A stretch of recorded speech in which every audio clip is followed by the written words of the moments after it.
جب کوئی شخص فوت ہونے لگے تو اس کے پاس جو لوگ موجود ہیں ان کو کلمے کی تلقین کرنے کا حکم ہے، اور ان کو یہ بھی حکم ہے کہ وہ اس کی اچھی چیزیں اس کو بتائیں۔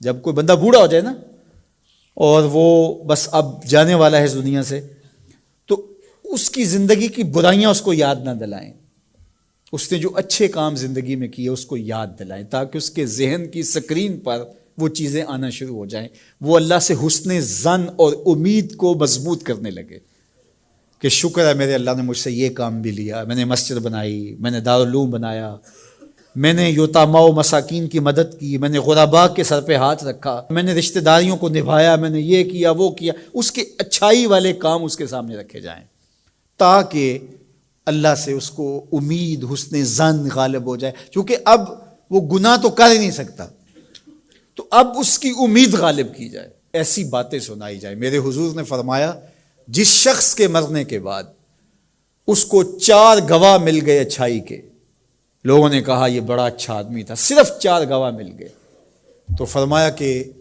اللہ اس کو غفران و رحمت کے پردوں میں ڈھانپ لیتا ہے، اس کی بخشش و مغفرت ہو جاتی ہے، اس کو جنت عطا کر دی جاتی ہے۔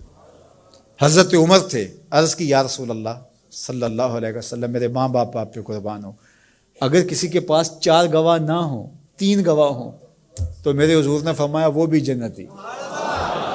حضرت عمر بولے حضور اگر کسی کے پاس 3 بھی نہ ہوئے، 2 ہوئے، میرے حضور نے فرمایا وہ بھی بخشا گیا۔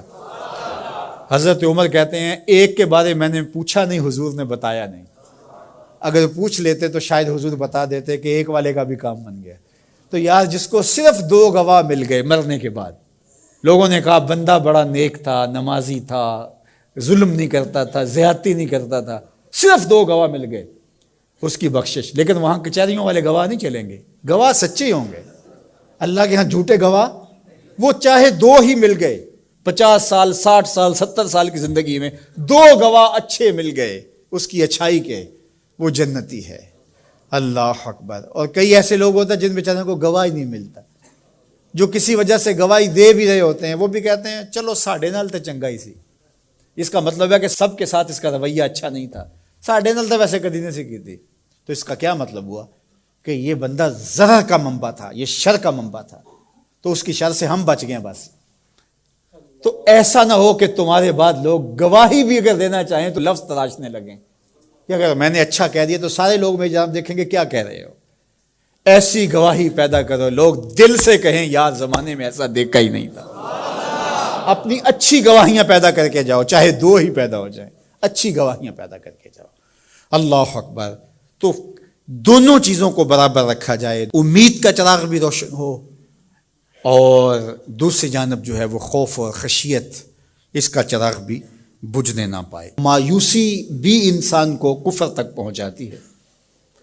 جب کسی کو پتا ہو کہ اب رخصت ہی نہیں ہے، معافی نہیں ہے، تو وہ جس نے 99 قتل کیے تھے، جب اسے پتا چلا کہ جہنم میں جاؤں گا ہی، تو اس نے کہا پھر 99 کیا 100 کیا؟ جس کو سزائے موت ہو جاتی ہے اس کی پھر نگرانی کی جاتی ہے، اس کو پتا ہے میں تو مرنا ہی مرنا ہے، 1 مار کے بھی مروں یا 10 مار کے بھی مروں ایک ہی بات ہے۔ تو خوف اور امید دونوں ساتھ ساتھ ہوں کہ گرفت بھی ہو سکتی ہے، رخصت اور چھٹی اور معافی بھی ہو سکتی ہے، یہ زندگی کے اندر جو ہے وہ توازن چیز قائم رکھتی ہے۔ شفاعت کی امید حضور علیہ السلام سے، اور حضور کی ناراضگی کا ڈر بھی۔ حضور سفارش کریں گے اور گناہ گاروں کی بخشش ہوگی، لیکن دوسری جانب یہ ڈر بھی کہ اگر حضور نے منہ پھیر لیا تو پھر کس در پہ جائیں گے۔ حضور نے ارشاد فرمایا جس نے میری سنت سے منہ موڑا میں اس کی شفاعت نہیں کروں گا، تو پھر کوئی سہارا کوئی آسرا رہے گا باقی؟ تو امید کا چراغ بھی روشن رہے، خوف بھی رہے، شفاعت کی امید بھی رہے، لیکن حضور کی ناراضگی کا ڈر بھی رہے۔ تو زندگی بھر جوانی میں بالخصوص خشیت غالب ہو اور آخری لمحات کے اندر امید غالب ہو۔